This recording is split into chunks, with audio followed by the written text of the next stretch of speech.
Hello and welcome to C sharp deep dive. इस video series में हम बात करते हैं सी शार्प के कुछ एडवांस टॉपिक्स के बारे में। और आज का टॉपिक्स है जेनेरिक्स। आज हम देखेंगे कि जेनेरिक्स क्या होते हैं, सी शार्प में इनका क्यों यूज़ किया जाता है और कैसे हम अपने कोड में जेनेरिक क्लास या मेथड क्रिएट कर सकते हैं। तो सबसे पहले देखते हैं जेनेरिक्स होता क्या है। जेनेरिक्स सी शार्प का एक ऐसा कॉन्सेप्ट है जो हमें अलाउ करता है कि हम कोड लिखते टाइम ये डिसाइड ना करें कि हम किस टाइप का डेटा पास करेंगे। फॉर एग्ज़ाम्पल, आप जब कोई मेथड बनाते हो तो आपको उसमें बताना होता है कि आप जो पैरामीटर्स दोगे वो स्ट्रिंग दोगे, इंटीजर दोगे या कोई क्लास पास करोगे। बट कभी हम कोई जेनेरिक मेथड बनाते हैं तो हमें उसमें स्पेसिफाई नहीं करना होता। हम उसमें एक टाइप टी डाल देते हैं कि टाइप जब इस मेथड को यूज़ किया जाएगा तब प्रोवाइड किया जाएगा और उस टाइप के बेस पे वर्क करना है इस मेथड को। तो इससे हमारे पास फ्लेक्सिबिलिटी आती है कि हमारा मेथड डिफरेंट डिफरेंट टाइप्स को प्रोसेस कर सकता है। और जब हम मेथड का कोड लिख रहे हैं तो हमें ये डिफाइन करने की ज़रूरत नहीं है कि एक्चुअली हम कौन सा टाइप इस मेथड में यूज़ करना चाहते हैं। तो कोड में अगर इस चीज़ का हम एग्जांपल देखें तो लेट्स से कि मैं एक स्वैप मेथड बनाना चाहता हूँ जिसमें दो वेरिएबल्स आएंगे और ये उन दोनों को स्वैप करके रिटर्न करेगा। तो वॉइड स्वैप, और मुझे क्योंकि स्वैप करने हैं तो मुझे पास बाय रेफरेंस करना पड़ेगा।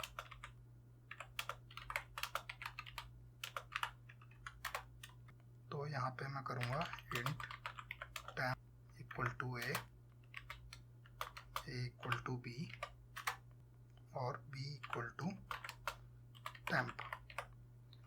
तो यहाँ पे मेरे ये दोनों वेरिएबल आपस में स्वैप हो गए हैं। और इसको अगर मैं यूज़ करना चाहूँ यहाँ पे तो लेट्स से मैंने इंट ए रखा यहाँ पे 10, इंट बी रखा 20 और मैंने कॉल कर दिया स्वैप मेथड।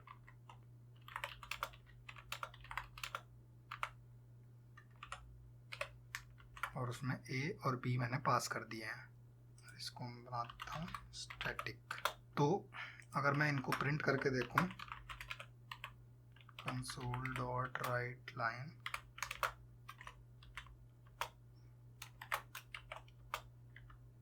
तो पहले मैंने इनको ए प्लस बी को प्रिंट किया और बाद में भी मैंने इनको। तो अगर ये मेरा मेथड करेक्टली वर्क कर रहा है तो पहले मेरा प्रिंट होना चाहिए 10 स्पेस 20 और बाद में 20 स्पेस 10। तो मेरा मेथड यहाँ पे करेक्टली वर्क किया है, प्रिंट हुआ है 10 20 एंड 20 10। तो ये मेथड मेरा करेक्ट है। बट लेट्स से कि मेरे पास एक रिक्वायरमेंट आती है जिसमें इंटीजर को स्वैप नहीं करना, स्ट्रिंग्स को करना है। तो मैं इस मेथड का उसमें यूज़ नहीं कर सकता और मुझे सेम लॉजिक के साथ एक डिफरेंट मेथड बनाना पड़ेगा जिसमें डिफरेंस बस इतना होगा कि ये इंटीजर की जगह पे यहाँ पे स्ट्रिंग पास होंगी। तो ऐसे केसेस में मैं एक यहाँ पे जेनेरिक मेथड बना सकता हूँ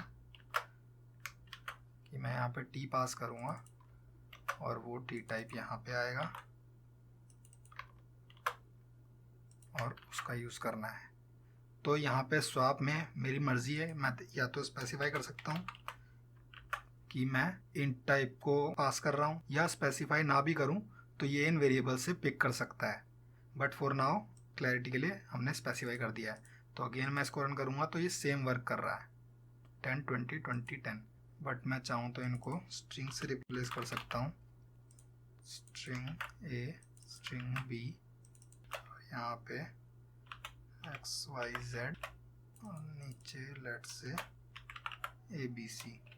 यहाँ पे मैं अब स्पेसिफाई कर दूंगा कि मैं स्ट्रिंग पास करने वाला हूँ। तो अब मैं इसको कॉल करूँगा तो पहले X Y Z A B C, फिर A B C X Y Z. तो सेम मेथड जो मैंने एक बार लिखा था वो मैं इंटीजर के लिए भी यूज़ कर सकता हूँ, स्ट्रिंग के लिए भी यूज़ कर सकता हूँ और किसी भी दूसरे टाइप के लिए यूज़ कर सकता हूँ। मैंने अभी डिसाइड ही नहीं किया कि मैं किस टाइप के लिए यूज़ करूँगा। वो जब यूज़ करना है उस टाइम पे आपको बताना है बस कि ये टाइप है, इसके लिए मेथड यूज़ करना है। तो जेनेरिक्स इस तरह से काफ़ी यूज़फुल हो सकते हैं जहाँ आपको बार बार सेम कोड नहीं लिखना पड़ेगा और आपका एक बार लिखा हुआ कोड डिफरेंट डिफरेंट टाइप्स के लिए यूज़ में आएगा। तो इस चीज़ का जो सबसे फेमस एक एग्जांपल है वो है लिस्ट वर्सेस एरे लिस्ट। अगर आपने सी शार्प में प्रोग्रामिंग की है तो आप लिस्ट से फेमिलियर होंगे। लिस्ट एक जेनेरिक टाइप होता है। तो इसको एक बार हम क्लियर कर देते हैं और मैं यहाँ पे एक लिस्ट क्रिएट करता हूँ। तो लिस्ट को कुछ इस तरीके से क्रिएट किया जाता है कि लेट्स से मैं एक इंटीजर्स की लिस्ट बना रहा हूँ। तो लिस्ट फिर मैं टाइप बताता हूँ कि किस टाइप की लिस्ट होगी, इंटीजर की होगी, स्ट्रिंग की होगी, बूलियन की होगी, किस टाइप की लिस्ट होगी, और बाद में उसको इंस्टेंशिएट करता हूँ। और इंट्स में लेट्स से जैसे ऐड 1 कर सकता हूँ, ऐड 2 कर सकता हूँ। बट अगर मैं इसमें जाके इंट्स डॉट ऐड हेलो करना चाहूँ तो यहाँ पे ये मुझे एक एरर थ्रो करेगा कि can not convert from string to int. क्योंकि मैंने इंट टाइप की लिस्ट बनाई है तो मैं इंट ही ऐड कर सकता हूँ। ये लिस्ट का फीचर होता है कि लिस्ट इनबिल्ट तो ऐसा नहीं है कि एक टाइप को रिस्ट्रिक्ट करता है कि लिस्ट ये हमेशा इंटीजर ही होगा, बट जब मैं उसको क्रिएट कर रहा हूँ मैं उस टाइम पे रिस्ट्रिक्ट करूँगा कि इस टाइप को ये लिस्ट एक्सेप्ट करेगी और ये इस टाइप की लिस्ट है। और इसके अपोजिट एंड पे अगर मैं एरे लिस्ट को देखूँ,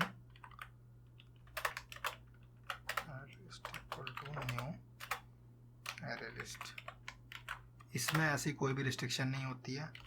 तो मैं एरे लिस्ट में डॉट ऐड 1 भी कर सकता हूँ, एरे लिस्ट में यहाँ पे हेलो भी ऐड कर सकता हूँ। तो फर्स्ट टाइम देखने पे ऐसा लगता है कि एरे लिस्ट लिस्ट से बेटर है, क्यों हम अपने आप को रिस्ट्रिक्ट कर रहे हैं कि मेरे को सिर्फ इंटीजर ऐड करने, जबकि एरे लिस्ट मुझे फीचर दे रहा है, मैं इंटीजर भी ऐड कर सकता हूँ, मैं स्ट्रिंग भी ऐड कर सकता हूँ, बूलियन भी, कोई सा भी टाइप हो, ये सब कुछ एक्सेप्ट करता है। इसमें अगर आप ऐड पे जाके देखें तो ये ऑब्जेक्ट टाइप एक्सेप्ट करता है। बट इस चीज़ का एक बहुत बड़ा ड्रॉबैक होता है। वो ड्रॉबैक सबसे पहला ये है कि जैसे ही आप इसमें किसी वैल्यू को ऐड कर रहे हैं ये तुरंत उसको ऑब्जेक्ट में अपकास्ट कर रहा है। तो first of all array list की परफॉर्मेंस लिस्ट से कम होती है इस वजह से, क्योंकि उसे बार बार अपकास्ट करना होता है स्टोर करते टाइम, और जब आप उसको एक्सट्रैक्ट करोगे तो आपको उसको डाउनकास्ट करना पड़ेगा। तो एक बार अगर हम एक्सट्रैक्ट करने का ऑप्शन देखें तो लेट्स से मैंने इंट ऐड किया था और मैं इस इंट को निकालना चाहता हूँ यहाँ से, तो एरे लिस्ट और लेट्स से 0 पे मुझे पता है कि इंटीजर पड़ा है, बट ये कोड कहेगा कि can not implicitly convert object to int. तो एरे लिस्ट को नहीं पता है कि फर्स्ट इंडेक्स पे इंटीजर है या स्ट्रिंग है, उसके अकॉर्डिंग तो ऑब्जेक्ट पड़ा है। तो मुझे यहाँ पे इसको वापस इंट में कास्ट करना पड़ेगा, डाउन कास्टिंग करनी पड़ेगी। तो इससे मेरी परफॉर्मेंस अगेन इम्पैक्ट होएगी। जब मैं उसमें ऐड कर रहा हूँ तब भी परफॉर्मेंस मेरी लो आ रही है, और जब मैं उसमें से एक्सट्रैक्ट कर रहा हूँ तब भी मेरी परफॉर्मेंस लो आ रही है। और इसके अलावा एक इशू जो हो सकता है वो ये है कि गलती से मैंने गलत टाइप में कास्ट कर दिया। तो फॉर एग्जांपल जैसे 1 इंडेक्स में मेरा पड़ा है स्ट्रिंग, बट मैं इंट में कास्ट कर रहा हूँ, तो मैं जैसे ही इसको रन करूँगा ये मेरी एप्लीकेशन क्रैश कर जाएगी। इसमें एक्सेप्शन आएगी कि unable to cast object of type system dot string to system dot int 32।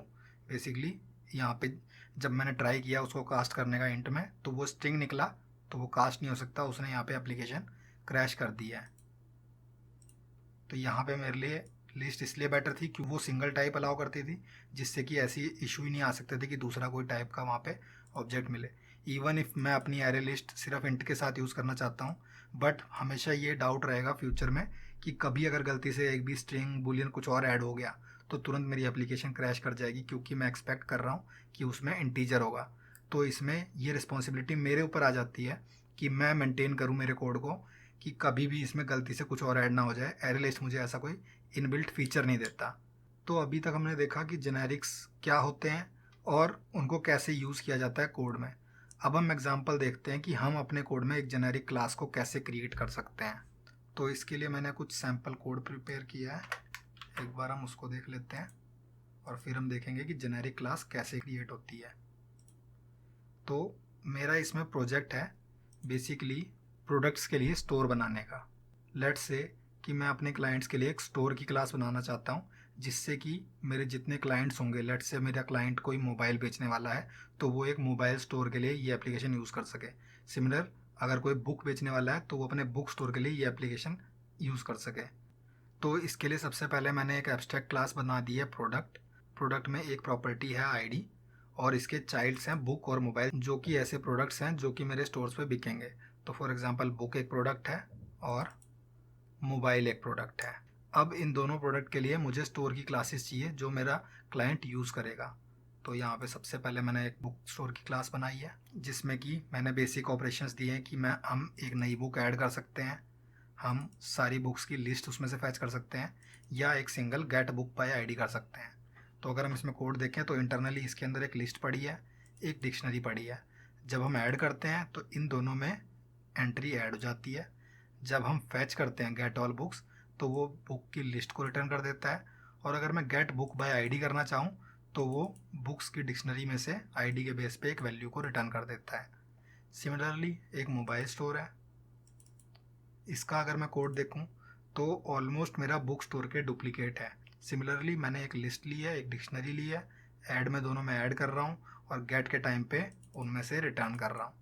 तो यहाँ पे मैं क्लियरली देख सकता हूँ कि मेरा कोड रिपीट कर रहा है। तो कोडिंग के one of the top principles में ये बात आती है कि हमें अब कभी भी अपना कोड रिपीट नहीं करना चाहिए, और उसके पीछे रीज़न ये है कि फ्यूचर में अगर मुझे कोड मॉडिफाई करना पड़ता है तो मेरी जितनी स्टोर की क्लासेस होंगी मुझे हर जगह सेम कोड बार बार चेंज करना पड़ेगा, और एक जगह भी मेरा मिस हो गया तो मेरे कोड में बग इंट्रोड्यूस होगा।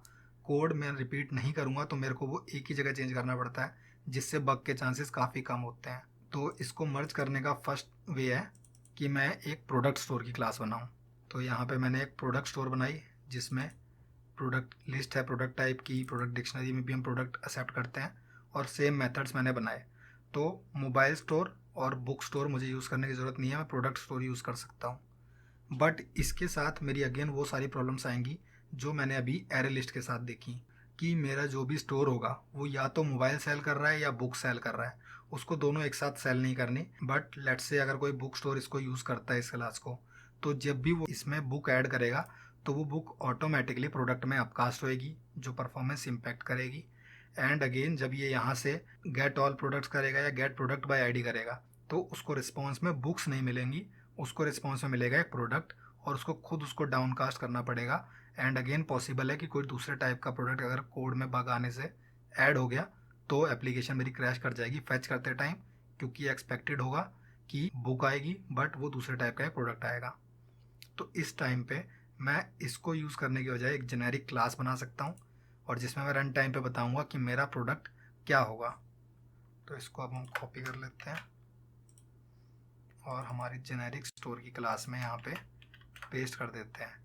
जेनेरिक स्टोर में मैं यहाँ पे स्पेसिफाई करूँगा कि एक टी टाइप होगा जो मैं यूज़ करते टाइम बताऊँगा कि किस टाइप का स्टोर है ये। तो यहाँ पे प्रोडक्ट की जगह पे आ जाएगा टी। तो मेरी लिस्ट भी टी टाइप की है, मेरी डिक्शनरी भी टी टाइप की है, और जब मैं ऐड न्यू प्रोडक्ट करूँगा तब भी मैं टी टाइप का प्रोडक्ट पास करूँगा। सिमिलरली गेट ऑल प्रोडक्ट भी टी टाइप रिटर्न करेगा, और गेट प्रोडक्ट बाय आईडी भी। तो यहाँ पे मेरे पास एक सिंप से पहली एरर आई है कि अब इसको नहीं पता कि प्रोडक्ट डॉट आईडी क्या है। क्यों? क्योंकि जेनेरिक स्टोर को इसका कुछ टाइप ही नहीं पता है, तो वो कहेगा कि आईडी प्रॉपर्टी है या नहीं, ये चीज़ें रिकॉग्नाइज नहीं कर सकता। तो इसका एक सबसे पहला मेरे पास वर्क अराउंड है कि मैं इसी टाइम पे यहाँ पे बोल दूँ कि आईडी अलग से हम पास करेंगे, और ज़रूरी नहीं है कि मैं प्रोडक्ट से आईडी यूज़ करूँ। तो मेरा ये बग फिक्स हो गया। मेरा मेथड थोड़ा डिफरेंट बन गया है कि मैं प्रोडक्ट पास करूँगा और उसकी आईडी पास करूँगा, बाकी मेरी क्लास एज इट इज़ ये वर्क करेगी कम्प्लीटली। या एक दूसरा वर्क अराउंड होता है जो कि होता है वेयर क्लॉज को यूज़ करना। जेनेरिक्स हमें फीचर देते हैं कि हम क्लास को डिक्लेयर करते टाइम जो हम टाइप पास करने वाले हैं उसके बारे में कुछ इन्फॉर्मेशन दें। तो फॉर एग्ज़ाम्पल जैसे कि अगर मैं यहाँ बोलूँ कि मैं क्लास पास करूँगा, तो इस क्लास को ये आइडिया है कि इसमें रेफरेंस टाइप आएगा, बेसिकली क्लास आएगी, ना कि कोई वैल्यू टाइप। तो एक बार हम इनको क्लोज करके एक एग्जांपल देखते हैं कि इससे क्या चीज़ होती है जब हम ये वेयर क्लॉज लगाते हैं। तो मैं अपने program.cs में एक जेनेरिक स्टोर क्रिएट करने की कोशिश करता हूँ इन टाइप का।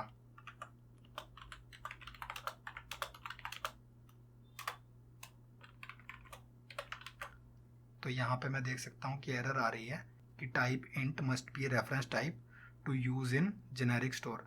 तो बेसिकली मैंने यहाँ से रिस्ट्रिक्ट कर रखा है कि क्लास ही पास करनी है, कोई भी primitive type int Boolean decimal ये सब नहीं पास कर सकते।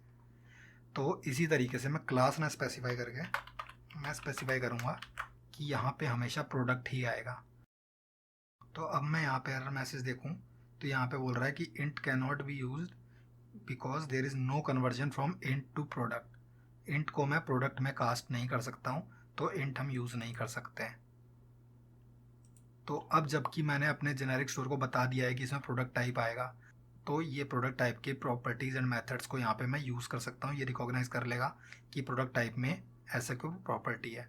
तो मुझे स्ट्रिंग आईडी को यहाँ पास करने की ज़रूरत नहीं है, और मैं यहाँ पे प्रोडक्ट डॉट आईडी यूज़ कर सकता हूँ। इसके बाद हमारे पास एक फाइनल फीचर आता है कि ज़रूरी नहीं है कि मैं एक ही टाइप पास करूँ जेनेरिक स्टोर में। मैं यहाँ पे कॉमा देके मल्टीपल टाइप्स ही बोल सकता हूँ कि एक टी टाइप होगा और एक यू टाइप होगा जो मैं पास करूँगा इसको डिक्लेयर करते टाइम। तो जैसे कि मैं अभी तक की स्ट्रिंग रख रहा था, तो मैं स्ट्रिंग ना रख के मैं बोल सकता हूँ कि मैं रन टाइम पे बताऊँगा कि मेरे प्रोडक्ट की की क्या है। वो स्ट्रिंग हो सकती है, इंटीजर हो सकती है, एक GUID हो सकती है, कुछ भी हो सकती है। तो मैं यहाँ पे यू यूज़ करूँगा, यहाँ पे भी, और यहाँ पे मैं एक यू टाइप की आईडी पास करूँगा जिसको कि मैं यूज़ कर रहा हूँ यहाँ। सिमिलरली जब मैं फैच भी करना चाहता हूँ तो मैं यू टाइप की एक आईडी दूंगा जिसे मैं रिटर्न करूँगा। तो मेरी डिक्शनरी में की है यू टाइप की, वैल्यू है टी टाइप की, जिससे कि जब मैं ऐड न्यू प्रोडक्ट कर रहा हूँ तो टी प्रोडक्ट UUID दोनों मैं पास कर रहा हूँ और उनको ऐड कर रहा हूँ।